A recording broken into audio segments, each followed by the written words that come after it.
everyone, it's Wendy here from Wendy Wise Beauty. Thanks for stopping by. Today I will be doing a review of two Nishane fragrances that I have not gotten to reviewing. Granted, I have had them here for a while. One of them you have been seeing in my backdrop the whole summer. So finally it is fall. It is actually quite a bit cold here already. So I thought it was the perfect time to review these fragrances because I am still working on my fall fragrance lineup, what I want to wear this fall, fragrances that I really want to dig into.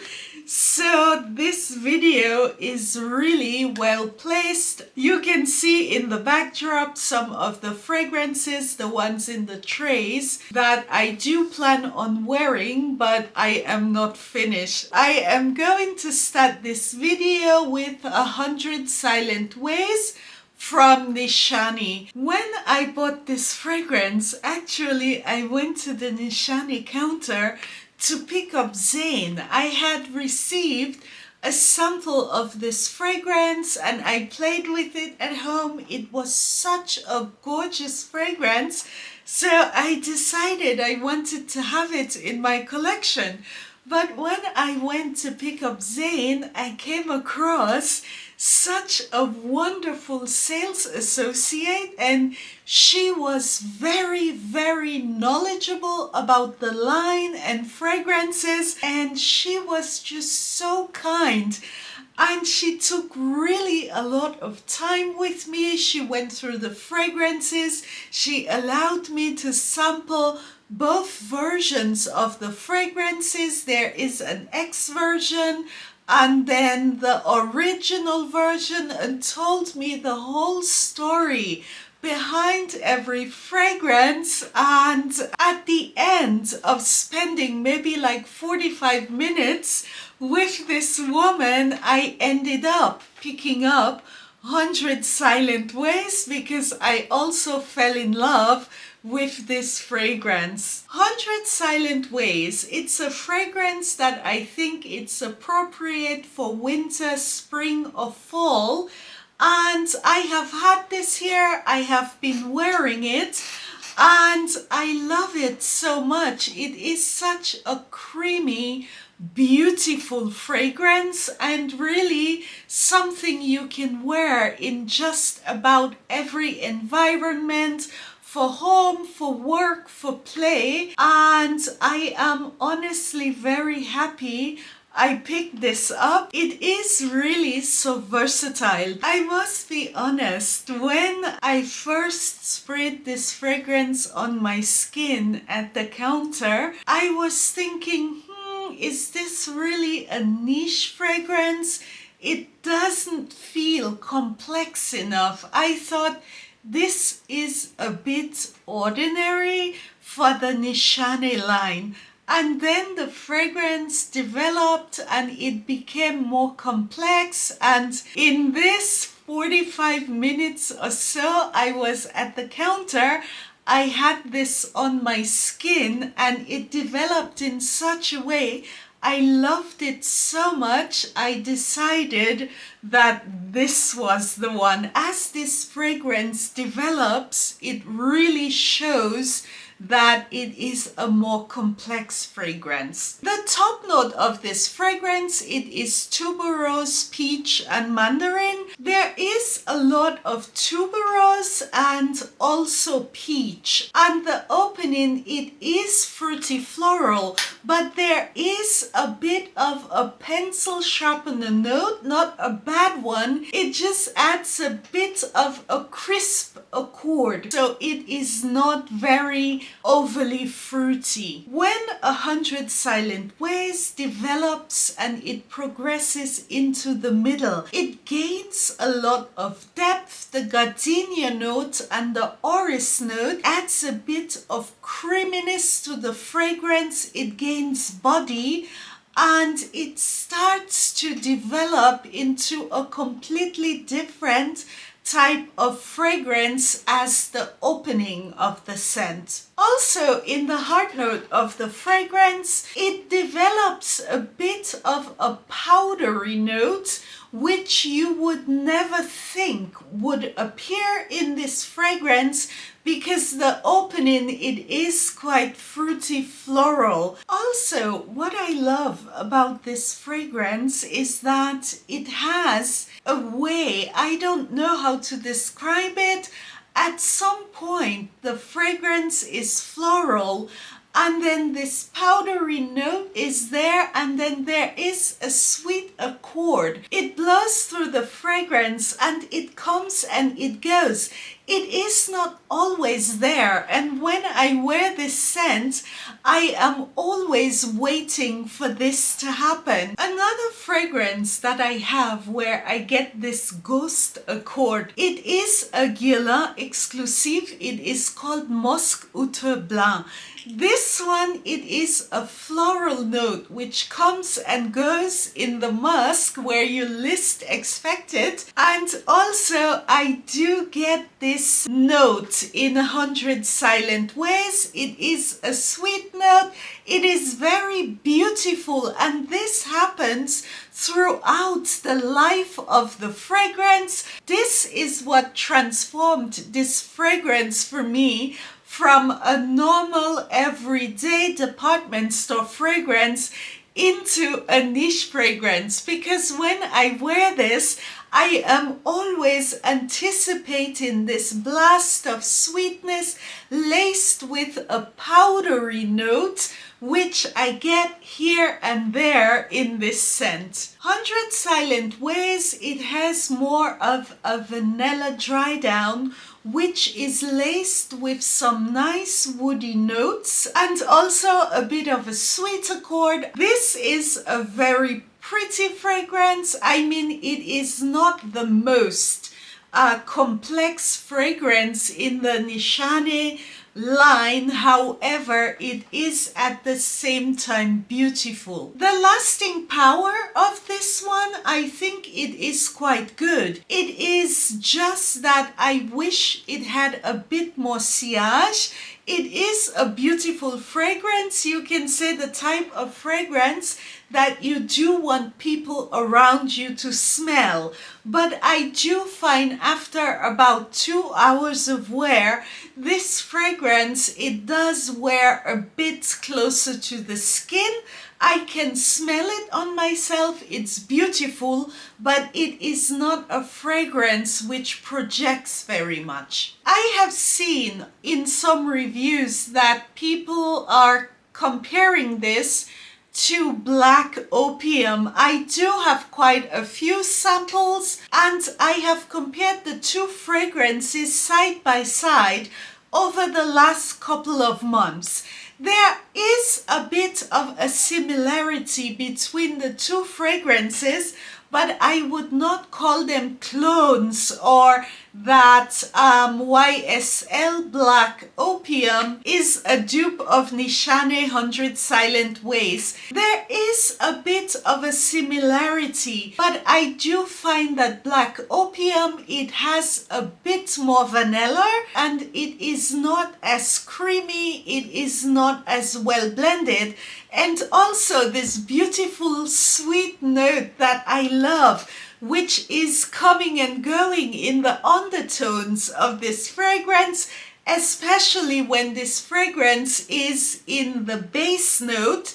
I did not get this from YSL Black Opium. So these fragrances, you can say maybe you get the same vibe, but it is not at all, I would say, a close inspiration of Nishane 100 Silent Ways. I have already discarded the packaging for this fragrance, but what I do like about the Nishane packaging is that you do get this nice postcard, and the notes of the fragrance are listed also on here. So this is a postcard you can drop in the mail if you love the fragrance and you think someone would also love this. You can just maybe spray it and put this in the mail. I think this is a very nice touch. This one is from the next fragrance that I am going to review.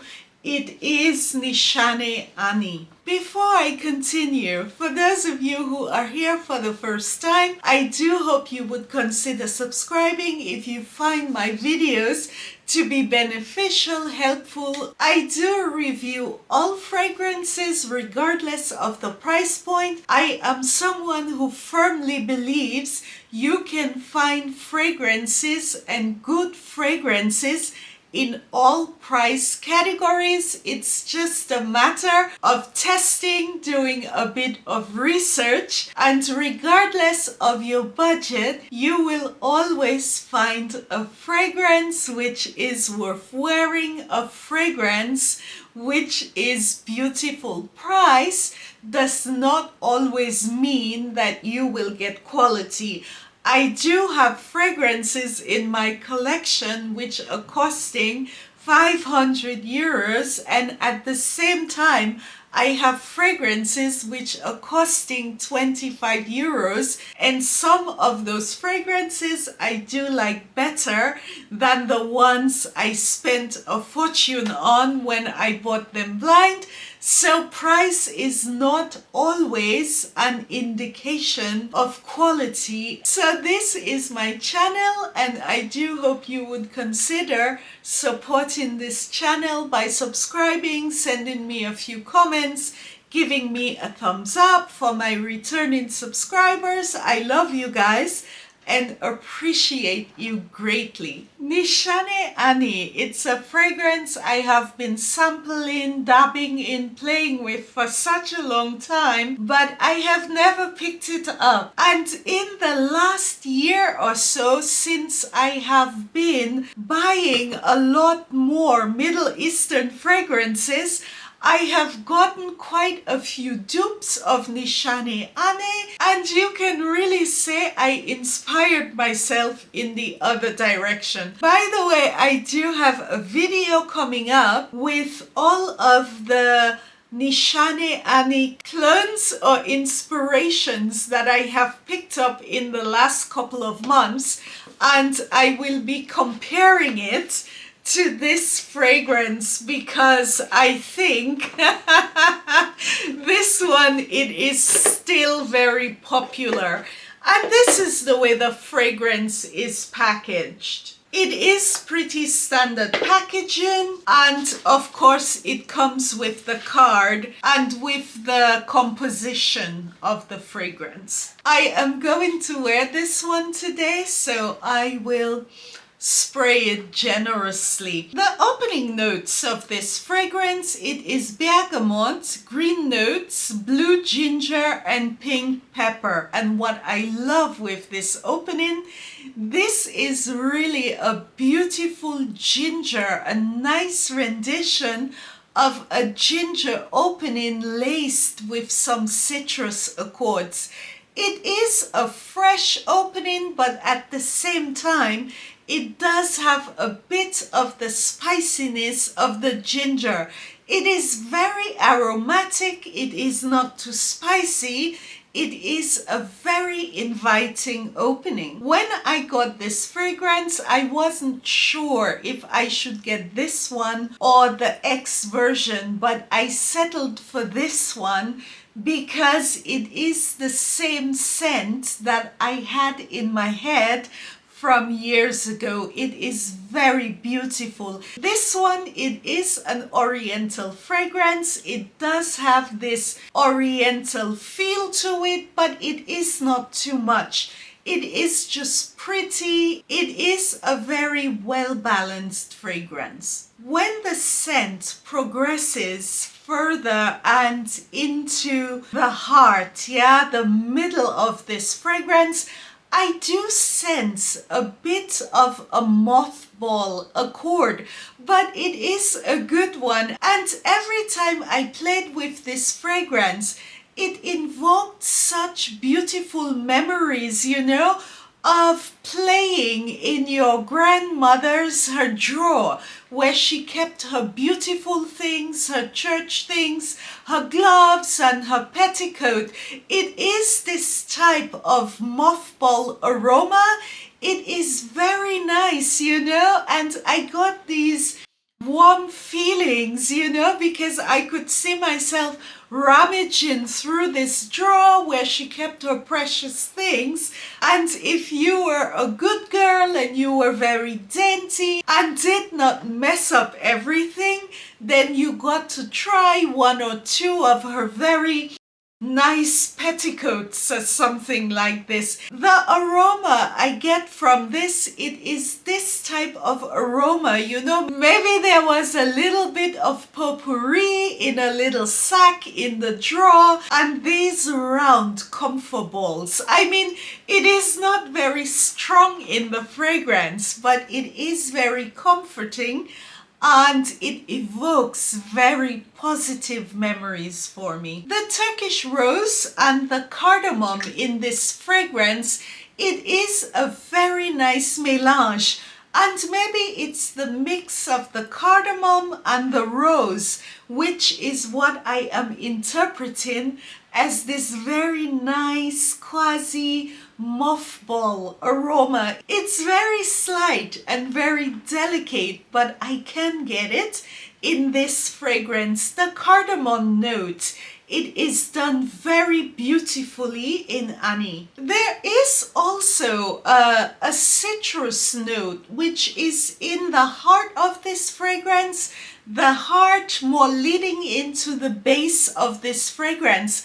And it is a bit different to the citrus note that is in the opening. This citrus note that I sense, it's more of the rind of a citrus. It is a bit, I would not say green, but it is not fresh citrus. And this mixed in with the cardamom, it does amplify a bit the spicy accord in this fragrance. My skin chemistry, it does not amplify the vanilla note in Nishane Ani. After this fragrance has been on my skin for about, I would say, almost an hour, then the vanilla note really kicks in. And for me, the dry down, it is vanilla with a good dose of woody notes and some spice. This is really a pretty fragrance. I don't know why it took me such a long time to pick this up, but I am really happy I did. And I think I will enjoy some of this in the fall, but especially in the winter months. I think this will really come in handy because it is quite a warming, comforting scent. This fragrance, the way it reacts, the way it progresses, this for me, it is a real niche fragrance, and this is what I expect in niche fragrances, this complexity, this transformation, and I do not mind spending my coin on such fragrances. With that said, I do have my video coming up where I have spent a lot of time with the inspirations of Nishane Ani, and I will be letting you guys know which one of these fragrances is the closest to this original scent. Thank you so much for watching. Don't forget to like and subscribe, and hope to see you again soon on my channel. Tschüss!